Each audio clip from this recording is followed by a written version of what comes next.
generasi muda kan, terutama mungkin generasi muda Kementerian Keuangan kan, taunya Pak Luki sekarang kan jadi dirjen yang muda gitu ya. Padahal ternyata perjuangannya luar biasa, bukan saja di ITB, tapi pada saat di Amerika. Nah, Pak Luki ini saya kira inspirasi yang sangat penting bagi generasi muda.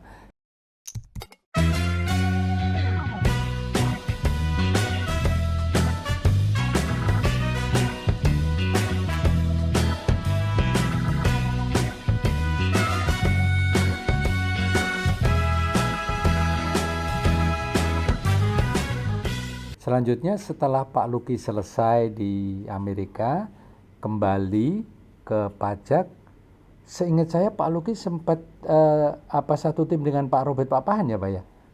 Jadi saya pulang tahun 2004. Ya. Jadi 6 tahun saya di Amerika, 2 tahun master, 4 tahun pendidikan PhD. Penugasan pertama saya itu ternyata saya ditempatkan di namanya Organta. Oh, di Organta dulu ya. Organta itu yang in charge, memang yang bertugas untuk mengkoordinasi lah, organisasi, mengorganisasikan SDM, untuk ya. reformasi di pajak. Betul. Dulu namanya kita modernisasi. Kita sebutnya. Jadi secara strukturalnya ada di Organta, tapi kemudian kita membentuk juga tim ad hoc, tim reformasi administrasi perpajakan. Ya. Nah, jadi secara struktural saya ada di Organtanya, di timnya pun saya masuk. Itu penugasan pertama saya waktu itu, Pak. Dan saya sih merasa ya sangat excited karena bicara tentang memikirkan reform, memikirkan perubahan. Dan mohon maaf kita tahu juga zaman dulu tuh kita Kementerian Keuangan termasuk pajak itu seperti apa zaman dulu. Kita tahu ya. Dan itu ya, jadi ini tugas yang sangat menantang, sangat nggak gampang. Kita tahu perubahan itu sesuatu yang harus terjadi, tapi kita juga tahu bahwa banyak orang tidak suka akan perubahan. Nah, itu yang saya lakukan, yang tugas kami. Makanya saya di Organta sebagai S4 dulu waktu pulang. Kemudian saya masuk tim modernisasi itu sendiri. Dan disampaikan juga salah satunya pimpinannya itulah Pak Robert sebagai dulu masih sekretaris waktu itu. Tapi yang tahu sekretaris itu kan sebagai yang kayak semacam ketua hariannya lah. Iya, betul. Ya. Nah, nanti seiring waktu, kemudian Pak Robert menjadi ketuanya, jadi saya jadi sekretarisnya. Itu nanti perjalanan selanjutnya. Tapi saya bisa sampaikan, mungkin saya 2004 sampai 2011 itu saya beberapa ada ya perjalanan karir ya Pak ya. Saya di Organta, saya pindah sempat jadi namanya promosi di Kasubdit Potensi. Tapi kemudian balik lagi sebagai kepala bagian Organtanya, jadi eselon 3-nya. Saya oleh Dirjen Pajak saya itu Pak Darmin ditugaskan untuk masa depan kamu harus pernah merasakan di lapangan. Oh, jadi Pak Darmin saya ke teknis lah gitu ya. Teknis, saya sempat menjadi kepala kantor KPP Pratama Kebayoran Lama waktu itu. Oh, Kebayoran Lama. Jadi saya merasakan di lapangan, tapi 1,5 tahun ditarik lagi kantor pusat mengurus hal yang sama lagi, bicara tentang transformasi. Jadi saya bisa bilang 7 tahun pengalaman saya di pajak itu setelah pulang, mungkin 80% kerja saya itu yang bergelut dengan bagaimana memikirkan perubahan, modernisasi, transformasi, reformasi di pajak. Di pajak, ya. Itu waktu saya ketemu Pak Marwan. Waktu itu ya Pak ya. Saya kira memang ini garis tangan yang cocok Pak gitu, karena semangat muda untuk melakukan perbaikan kan sedang membara ini ya Pak ya. Tapi pada saat yang sama juga memang harus disesuaikan dengan jenjang karier yang ada di pajak. Jadi ini luar biasa saya kira Pak, karena Pak Luki juga punya pengalaman untuk menghandle sesuatu yang sensitif kan Pak ya. Gitu sebetulnya hampir boleh dibilang gitu. If we are dealing with the reform gitu Pak, semuanya nggak suka sama reform, terutama yang sedang menikmati comfort zone ya. Dan itu saya alami juga dulu waktu itu. Bapak sangat paham ya. Iya, baik Pak Luki. Nah, kemudian Bapak di pajak, kemudian sampai eselon 3, seingat saya ketemu Pak Luki lagi ya. Itu Pak Luki sudah ke BKF ya Pak ya. Nah, cerita saya ke BKF juga menarik juga nih Pak. Jadi waktu saya di pajak, saya udah merasa nih, termasuk saya melihat observasi saya kepada para senior. Begitu kita ya sibuk bekerja di pajak, apalagi waktu saya bidang saya mengurusi reformasi tadi. Sementara latar belakang pendidikan saya sampai dengan S3 itu saya punya ilmu tentang ekonomi. Nah, itu yang saya takutkan kalau ilmu ini bisa hilang karena nggak kepake, nggak pernah dimanfaatkan tanda kutip. Nah, akhirnya yang saya lakukan adalah saya harus ngajar. Nah, waktu saya baru pulang, namanya pergi dengan level S3 seperti itu di luar negeri, banyak tawaran mengajar untuk saya, Pak.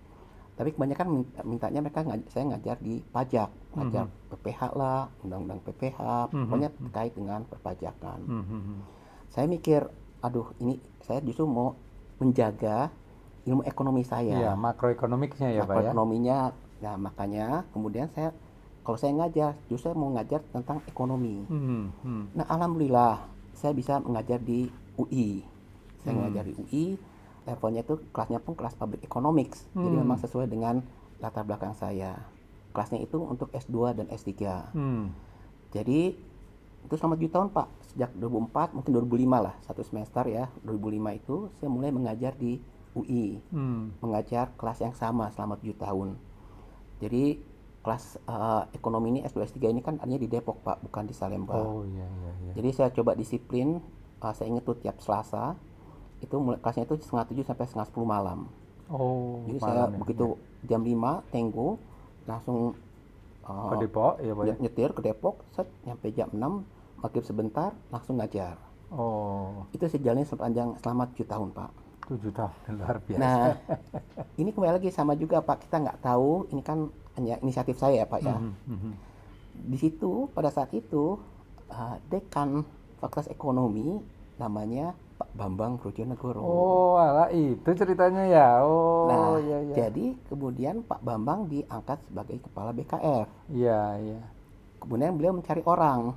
Iya. Ya, saya butuh siapa yang bisa mengisi posisi, waktu itu ada beberapa posisi kosong.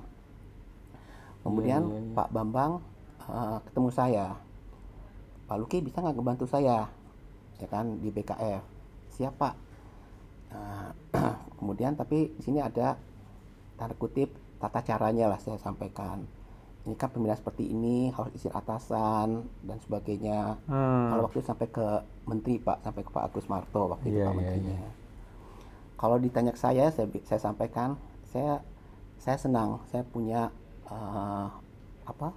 passion pengalaman yang bagus di pajak, saya punya passion yang ngurusi reform, saya cukup happy lah di pajak. Tapi kalau saya ke BKF, saya juga akan sangat senang karena itu akan sesuai juga dengan latar belakang pendidikan saya. Saya juga punya passion di ilmu ekonomi tersebut. Jadi kalau ditanya saya, ini bukan soal promosi dan sebagainya, malah kok promosi karena demokrasi di pajak lebih bagus ya Pak ya. Malah sebenarnya eselon 3 ke eselon 2 di BKF itu turun. Ya, seperti itulah. Tapi yang saya cari kan sebetulnya kan tadi bahwa insya Allah nih course itu sesuai dengan ya passion saya juga di ilmu ekonomi. Betul. Itu yang saya sampaikan. Saya jadi waktu itu Dirjen Pajaknya Pak Fuad. Pak Fuad Rahmani ya Pak ya? Pak Fuad Rahmani waktu itu. Jadi saya sampaikan Pak Fuad, Pak Bambang bicara dengan Pak Fuad. Kemudian akhirnya mereka dia bicara ke Pak Menteri Pak Agus Marto saat itu. Iya. Tapi saat itu sempat ditolak Pak. Karena saya in charge saat itu sedang bicara tentang informasi perpajakan jilid 2 yang bicara tentang pintar kalau Bapak ingat. Ya betul ya pintar ya. Jadi kata Pak Agus Marto waktu itu, Pak Menteri, jangan dulu, biar Luki menyelesaikan dulu yang soal pintar ini. Ya. Tapi 3 bulan kemudian Pak Bambang minta lagi ada posisi kosong di BKF. Ini saya sangat membutuhkan, kok bisa nggak Pak Luki ini gabung ke BKF.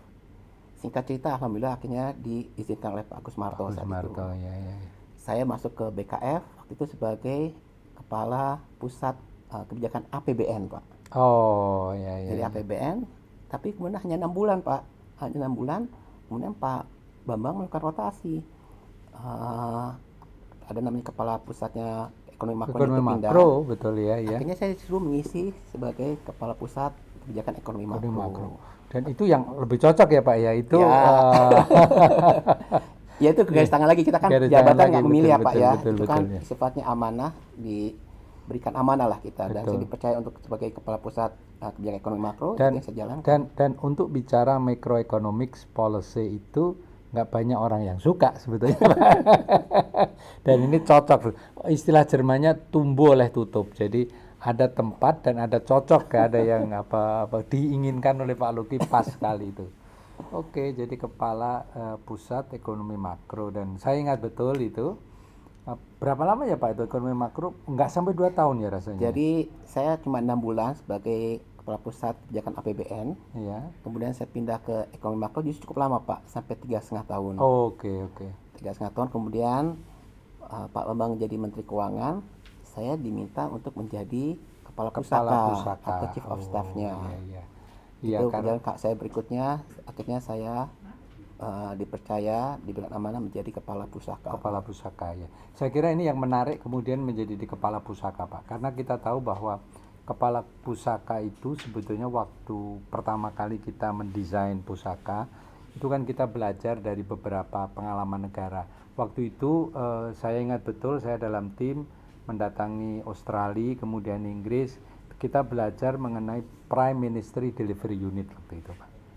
Dan waktu itu Bu Menteri periode kedua sehingga saya Pak ya sudah mengatakan bahwa kita memang perlu ada sebuah institusi yang menjembatani antara menteri dengan para eselon 1. Dan artinya apa? Bahwa kepala pusaka itu memang orang yang sangat dekat dan cocok chemistry-nya dengan menteri gitu. Jadi dari situ saya baru bisa pahami kenapa Pak Luki kemudian ditunjuk oleh Pak Bambang gitu ya untuk menjadi kepala pusaka.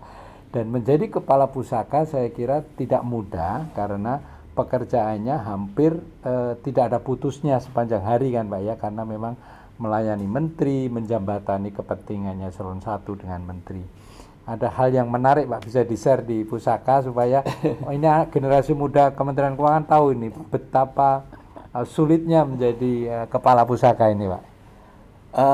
Pusaka itu kan kalau orang nggak mengerti, jadi kan bisa melihat pusaka itu hanya sekedar semacam biro menteri lah, ya. kantor supportnya Menteri Keuangan yang mungkin bicara tentang administrasi, soal penjadwalan, mungkin soal bahan dan sebagainya.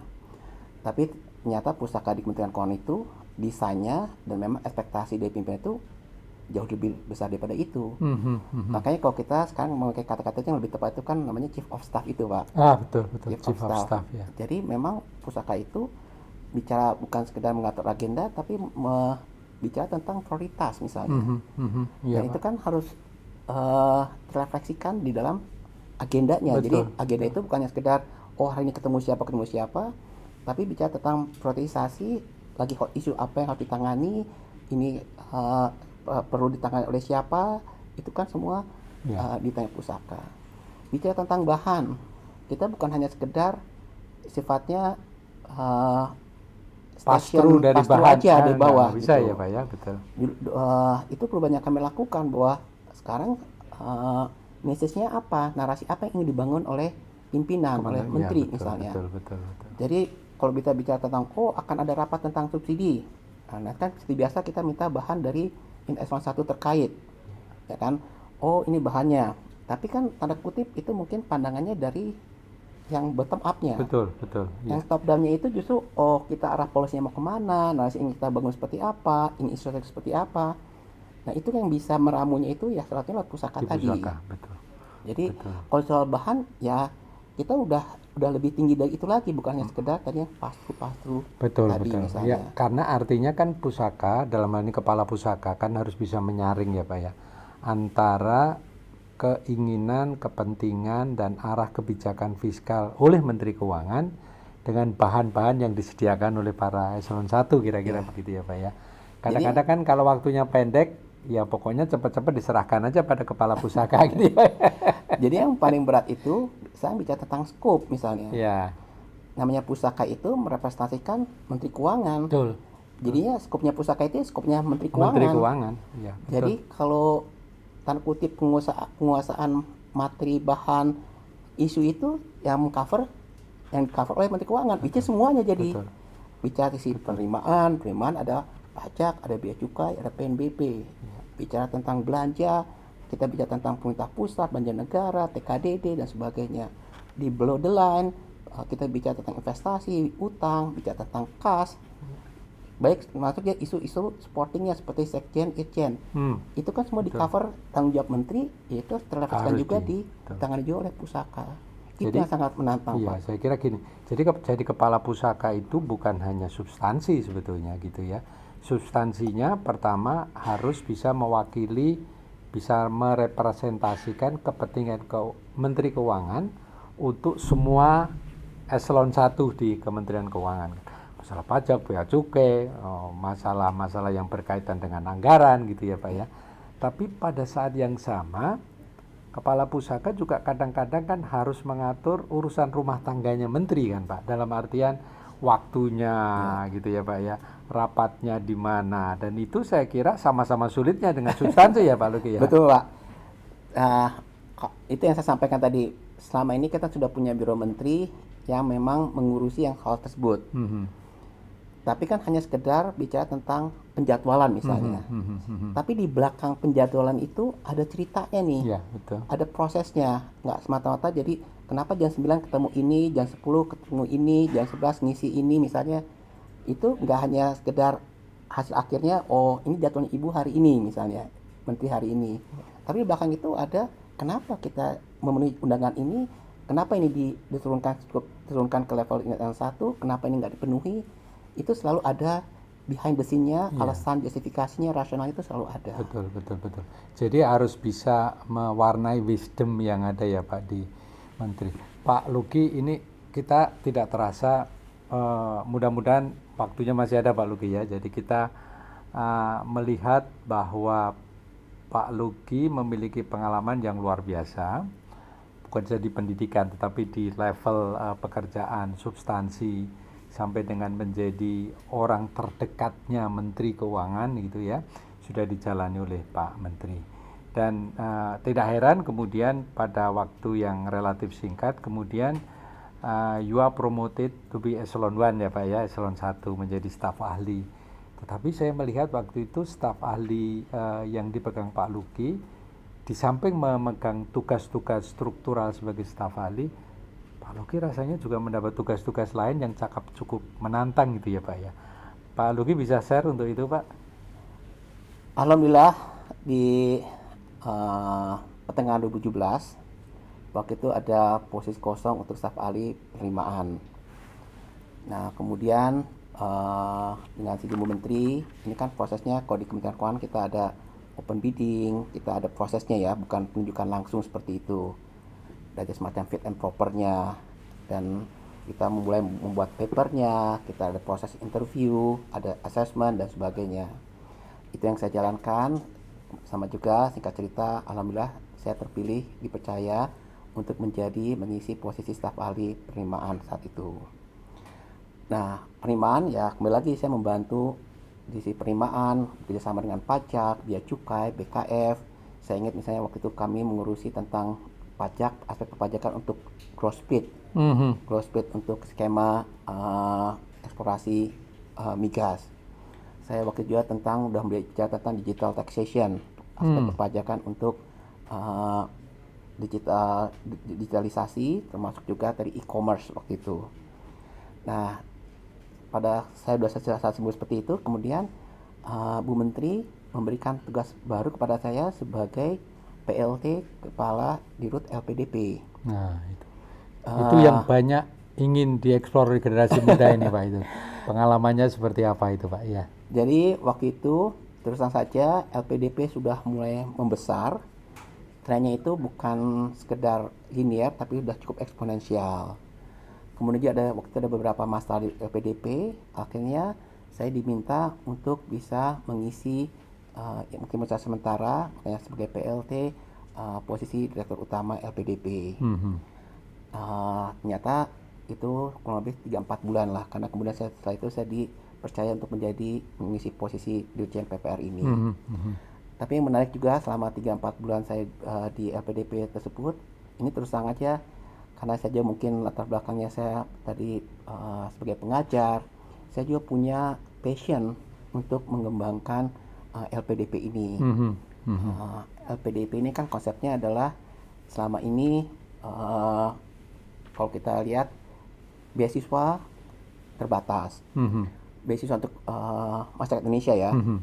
Kemudian juga biasanya itu diberikan oleh justru lembaga-lembaga dari luar negeri. Oke. Kalaupun dari lembaga domestik itu sangat terbatas sifatnya. Ada beberapa sektor swasta, private itu sangat terbatas. Nah, sementara kalau kita ingin maju ke depannya itu kan kuncinya SDM. Nah, waktu itu makanya pemikiran Bu Menteri, Bu Sri Mulyani Menteri saat itu, ya kita harus punya satu skema yang bisa memberikan dukungan kepada putra-putri cemerlang harapan bangsa Indonesia ini untuk sekolah di luar negeri, bahkan yang ke top school, yang top university. Kalau kita ingin maju ya kita global, persaingan kan tingkat global. Betul. Harus dibekali juga dengan pendidikan yang levelnya juga level global. Oke. Itu kan pemikirannya. Nah, kemudian karena itu Pak Luki ya kemudian tidak terbatas kepada pegawai negeri jadinya ya Pak ya. Betul. Putra-putra terbaik bangsa tadi ya Pak ya. Yang menariknya juga ketika membicarakan skema ini adalah selama ini kan seolah ada kalau secara tradisional kita sebutnya, mungkin aja kita bisa memberikan beasiswa yang sifatnya belanja di sisi APBN. Iya betul. Tapi keberlangsungannya kan itu bisa ya agak sedikit meragukan. Tergantung kemampuan APBN. Gitu, padahal kita kalau bicara tentang komitmen sekolah itu 2 tahun, apalagi PhD 5 tahun, itu kan bicara tentang komitmen jangka menengah, jangka panjang. Ya betul. Maka ini inovasi yang luar biasa.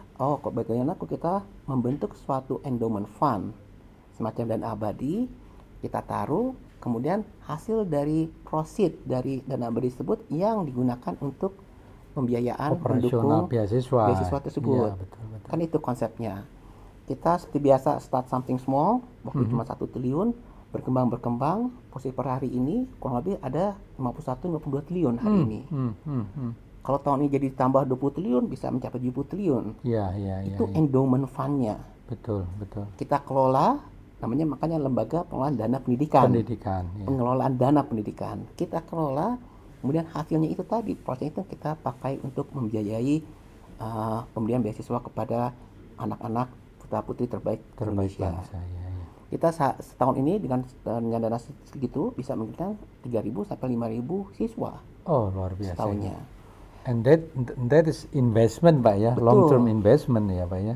Nah, saya masuk waktu itu tahun 2017 ketika tadi saya trennya itu, pelonjakannya itu sudah mulai eksponensial. Jadi dibutuhkan penanganan yang harusnya kita bisa lebih fokus, lebih intensif mengelola LPDP ini. Iya. Nah, makanya misalnya waktu itu saya masuk di tengah-tengah itu, mulai dari sisi investasinya, sisi pendapatan dananya itu kita bereskan. Betul. Kita inginnya tetap terjaga, governance, prudent, tapi tetap menghasilkan return yang terbaik. Itu sisi investasi pengelolaan dananya. Kemudian dari sisi pengelolaan beasiswa itu sendiri, LPDP itu membiayai dua hal, beasiswa dan juga research. Ya. Nah, waktu itu tanda kutip risetnya agak tertinggal. Betul. Nah, itu kita dorong juga nih researchnya. Beasiswanya ini waktu itu kita mulai melakukan konsolidasi. Jadi ada dulu misalnya beasiswa yang ditangani oleh Dikbud atau Diknas. Nah, kemudian itu kita gabungkan di LPDP, jadi besar nih kita misalnya. Tapi kita fokus membiayai beasiswa. Iya. Nah, tapi saat ini memang khusus fokusnya untuk yang level S2, S3. Karena level S1 kan kita punya skema tersendiri, bidik misi misalnya. Bidik misi, ya. Kan? Ini memang fokusnya untuk S2, S3. Tapi kita sama juga, ini untuk luar negeri dan dalam negeri. Nah, yang penting juga adanya, lihat harus diakui Indonesia ini masih sangat bervariasi. Kita juga masih ada kesenjangan pendidikan misalnya. Makanya lalu pemerintah juga melakukan kebijakan yang sifatnya afirmasi. Jadi kita juga harus menolong mahasiswa yang sebetulnya sangat potensial. Nah, itu pun kita bantu. Nah, jadi ada bagian dari proporsi dari LPDP ini pun diperuntukkan untuk yang membantu mahasiswa yang memang katakanlah sebutnya potensial, tapi dari segi levelnya mungkin belum memenuhi.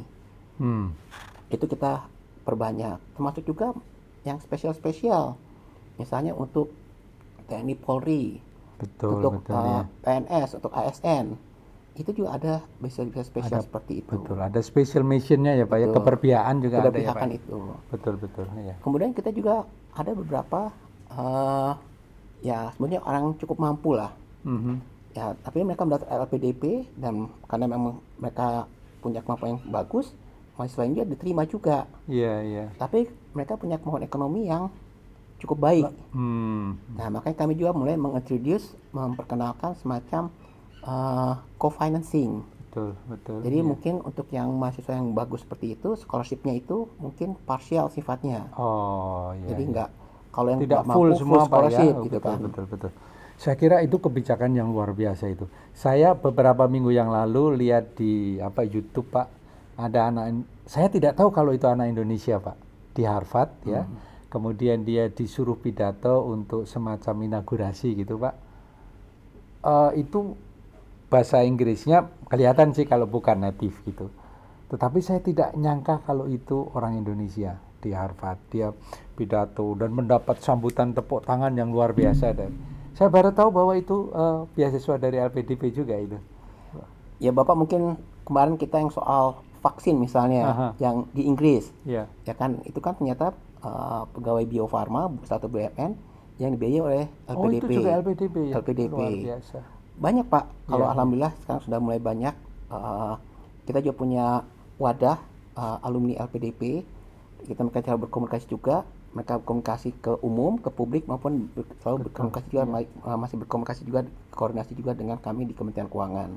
Iya. Makin banyak sekarang alumni LPDP, maka juga makin banyak juga karyanya. Betul. Memang satu desain LPDP adalah ini kan open Pak. Memang ada di kebijakan afirmasi, tapi secara umum itu ini terbuka untuk umum. Betul, kan? Tapi ada satu syarat, yaitu memang nggak ada ikatan dinas.